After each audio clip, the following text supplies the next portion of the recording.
भारतीय अंतरिक्ष अनुसंधान संगठन इसरो ने 2 सितंबर को देश का पहला सूर्य मिशन आदित्य L1 लॉन्च किया।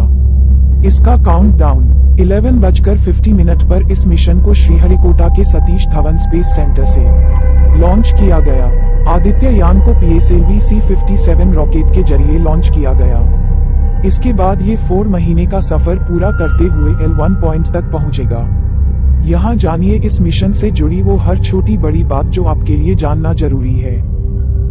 भारतीय अंतरिक्ष अनुसंधान संगठन इसरो ने चांद के दक्षिणी ध्रुव पर चंद्रयान 3 को सफलतापूर्वक उतारकर इतिहास रचा। उत्साह से लबरेज राष्ट्रीय अंतरिक्ष एजेंसी ने शनिवार को आदित्य L1 मिशन को लॉन्च किया। इस मिशन का उद्देश्य सूर्य का अध्ययन करना है। चंद्रयान 3 की ऐतिहासिक सफलता के बाद अब दुनिया की नजर आदित्य L1 मिशन पर होगी। आदित्य L1 क्या है? मिशन के उद्देश्य क्या है? मिशन के घटक कौन कौन से हैं? इसे कब और कहां से लॉन्च किया गया? सूर्य का अध्ययन क्यों जरूरी है? आइए समझते हैं। क्यों इस मिशन को नाम दिया गया आदित्य L1? L1 का मतलब लाग्रेंज बिंदु 1 है।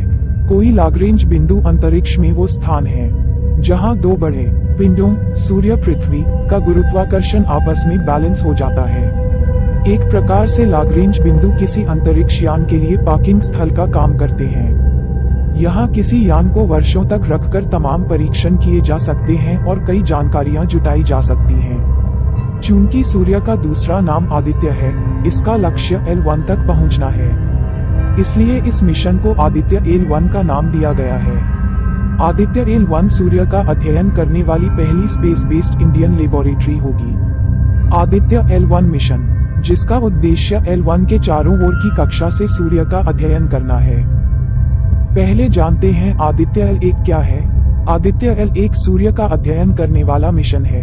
इसके साथ ही इसरो ने इसे पहला अंतरिक्ष आधारित वेधशाला श्रेणी का भारतीय सौर मिशन कहा है। अंतरिक्ष यान को सूर्य पृथ्वी प्रणाली के लैग्रेंजियन बिंदु 1 L1 के चारों ओर एक प्रभामंडल कक्षा में स्थापित करने की योजना है, जो पृथ्वी से लगभग 15 लाख किमी दूर है। दरअसल लैग्रेंजियन बिंदु वे हैं जहां दो वस्तुओं के बीच कार्य करने वाले सभी गुरुत्वाकर्षण बल एक दूसरे को निष्प्रभावी कर देते हैं। इस वजह से L1 बिंदु का उपयोग अंतरिक्ष यान के उड़ने के लिए किया जा सकता है। मिशन के उद्देश्य क्या है?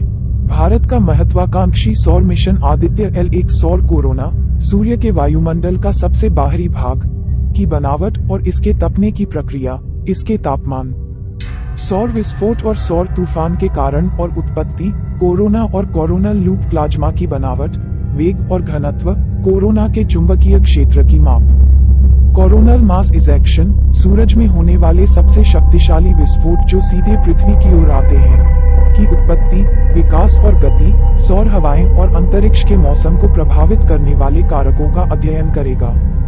मिशन के घटक कौन कौन से हैं? आदित्य L1 मिशन सूर्य का व्यवस्थित अध्ययन करने के लिए 7 वैज्ञानिक पेलोड का एक सेट ले जाएगा। Visible emission line coronagraph VELC, सूर्य के वायुमंडल के सबसे बाहरी भाग यानी सौर कोरोना और सूरज में होने वाले सबसे शक्तिशाली विस्फोटों यानी कोरोनल मास इजेक्शन की गतिशीलता का अध्ययन करेगा। Solar ultraviolet imaging telescope SUIT नामक पेलोड अल्ट्रा वायलेट UV के निकट सौर प्रकाशमंडल और क्रोमोस्फीयर की तस्वीरें लेगा। इसके साथ ही सूट UV के नजदीक सौर विकिरण में होने वाले बदलावों को भी मापेगा। Aditya solar wind particle experiment ASPEX और plasma analyser package for Aditya PAPA payload सौर पवन और शक्तिशाली आयनों के साथ साथ उनके ऊर्जा वितरण का अध्ययन करेंगे। Solar low energy x-ray spectrometer SoLEXS और high energy L1 orbiting x-ray spectrometer HEL1OS विस्तृत एक्स-रे ऊर्जा रेंज में सूर्य से आने वाली एक्स-रे किरणों का अध्ययन करेंगे। वहीं मैग्नेटोमीटर पेलोड को L1 बिंदु पर दो ग्रहों के बीच के चुंबकीय क्षेत्र को मापने के लिए बनाया गया है। आदित्य L1 के सातों विज्ञान पेलोड की खास बात है कि ये देश में विभिन्न प्रयोगशालाओं द्वारा स्वदेशी रूप से विकसित किए गए हैं। ये सभी पेलोड इसरो के विभिन्न केंद्रों के सहयोग से विकसित किए गए हैं। इसे कब और कहां से लॉन्च किया गया?